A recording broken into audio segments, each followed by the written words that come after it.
ప్రభాకరరావు గారు ఈ హాస్పిటల్ నిర్వహణకైతుంది, ఈ కన్స్ట్రక్షన్ షాపింగ్ కాంప్లెక్స్ చేస్తూ బాగుంటుంది ఆలోచన చేసి దీనికి 50 నుంచి 60 లక్షల రూపాయలు డొనేట్ చేయడం చాలా అభినందనీయం, ప్రశంసనీయం. వారికి మేమందరం కృతజ్ఞతలు తెలియజేస్తున్నాం. తర్వాత దీనికోసం నాకు ల్యాండ్ సైకిల్ చెప్పే అవకాశం ఇచ్చినందుకు ఇది నా అదృష్టంగా భావిస్తున్నాను. ఈ అందరూ మా లైన్ అందరం కలిసి దీన్ని విజయం చేసి పూర్తి చేస్తాను. ఈ హాస్పిటల్కి సుమారు 12 సంవత్సరాలు చైర్మన్గా చేశాడు ప్రభారావు గారు.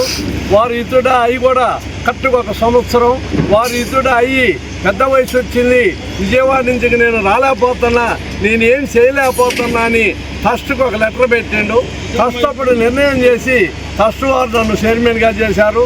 దీని అసలు విషయం ఏంటంటే ఈ స్థలం అంతా కూడా 27 గుంటల స్థలాన్ని కొల్లి ప్రభారావు గారికి టీకేవి రంగాచార్యులు గారు వారికి అగ్రిమెంట్ రాయటం కూడా జరిగింది. వీలునామా రాశాడు. ఎందుకు వీలునామా రాశాడంటే ఈ స్థలాన్ని అమ్మి ఏమన్నా పేద ప్రజానికానికి ఎక్కడికి మంచి పనులు చేయడానికి అమ్మి చేయమనే దాని మీద ఆయన వీలునామా రాశాడు. కొల్లి ప్రభారావుకి వీలునామా రాసిన స్థలాన్ని మళ్ళీ తర్వాత కొల్లి ప్రభారావు గారు కీర్తిశేషుడు రామాంజాచార్యులు గారు కూర్చొని దీన్ని ఐ హాస్పిటల్కి అయితే బాగుంటుంది అన్నప్పుడు నేను కొల్లి ప్రభారావు గారు రామాంజాచార్యులు గారు సూర్యాపేటపై చిన్నజీర్ స్వామిని పిలవటానికి వెళ్ళాం. చిన్నజీర్ స్వామి ఏమన్నాడంటే లయన్స్ క్లబ్ అనేది క్రిస్టియన్స్ కదా అన్నాడు.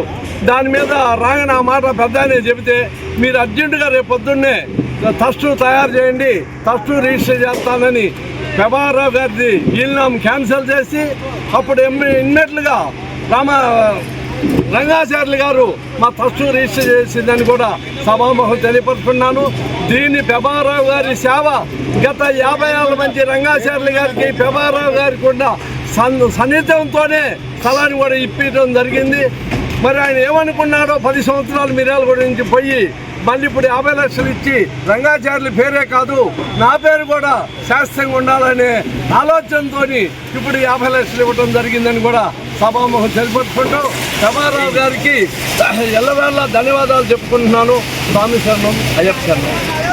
కంటార ఆపరేషన్లతో ఎంతవరకు సహకరించాలో అంతవరకు సహకరిస్తూ ఇంకా ముందుకు పోతున్న ఈ సందర్భంలో వారి చివరి కోరికగా నేను ఇంకా ఈ సేవలు సరిపోలేదని దానికి తోడు మరొక భవనాన్ని కూడా కట్టించాలనే నిర్ణయానికి వచ్చి వెంకటేశ్వరరావు గారిని పిలిచి మా అందరితో సంప్రదించి ఈ కార్యక్రమాన్ని వారు ఒక 50 నుంచి 60 లక్షల వరకు కూడా ఇప్పుడు ఇచ్చి నిర్వహిస్తున్నారు. అంటే అది వారికి భగవంతుడు అన్ని వేళలా మేలు చేస్తాడని నమ్ముతూ లైనిజంలో ఉండేటువంటి ముఖ్యమైనది ఏమిటి అంటే వృద్ధులు అయ్యేంత వరకు కూడా ప్రజాసేవ, ఎవరికైతే ఇబ్బందులు ఉంటారో వాళ్ళకి సర్వీస్ చేయడానికి ఈ లైనిజం యొక్క ప్రధాన ధ్యేయము. ఈ కార్యక్రమాన్ని మిర్యాలగూడెంలో దిగ్విజయంగా మా Lions eye hospital trust board అన్ని వేళలా అందరికీ సహకరిస్తూ ముఖ్యంగా వృద్ధులను బాగా చూస్తూ వారికి ఆపరేషన్ చేయిస్తూ ఎంతోమందికి మేలు చేస్తుందని మనవి చేస్తూ ఈ ధన్యవాదాలు. మా ఐ హాస్పిటల్ మా ట్రస్ట్ నెంబర్ ఈ సీల్ ఈ పనిలో నేను అబద్ధాలు చెప్పాల్సి వస్తుందని చెప్పి దాన్ని మానుకొని తన వచ్చిన లాభాలని మిగతా మిత్రులందరూ పనిచేసి వచ్చి ఇక్కడ పొలం కొనుక్కొని వ్యవసాయం చేశాడు.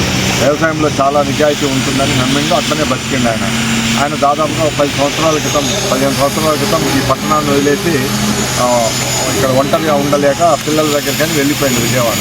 కానీ వెళ్ళిపోయిన 15 సంవత్సరాల తర్వాత ఆయనకు మళ్ళీ ఈ ఊరి మీద మమకారాన్ని చంపుకోలేక ఇక్కడ కట్టిన రంగాచార్యులు రంగనాయకమ్మ లయన్స్ హాస్పిటల్లో కొల్లి ప్రభాకర్ గారు ఈ స్థలం ఇచ్చారు. మరి ఇది కనీసం 2-3 కోట్ల రూపాయల ఉంటుంది. 12 సంవత్సరాలు తను బాధ్యత తీసుకుని చైర్మన్గా ఉండి లయన్స్ క్లబ్లో ఉన్న ముఖపాటి వెంకటేశ్వరరావు గారు కానీ వారి బృందం కానీ పాషా రవీందర్ రెడ్డి గారు మరి వాళ్ళు చేసిన అభివృద్ధి పనుల మీద ఎంతో ఆకాంక్ష చూపెడుతూ ఇది 10 మందికి అవసరం వస్తుందనే ఒక మంచి ఆలోచనతో తను ఇక్కడ లేకపోయినప్పటికీ కూడా ఓ 12 సంవత్సరాలు చైర్మన్గా చేసి ఇంకొకరికి మొక్కపాటి గారికి డైమండ్ టీమ్కి అయితే వీళ్ళందరికీ ఎప్పుడు కృతజ్ఞుడినే. మరి ఈ బిల్డింగ్ ఇంకా కట్టి ఇంకా చాలా మందికి తప్పనిసరిగా మేము సేవ చేయడానికి ముందుంటాం. నా వంతు సహాయం కూడా నేను తప్పనిసరిగా చేస్తూనే చేస్తుంటాం. Thank you. లైనిజం.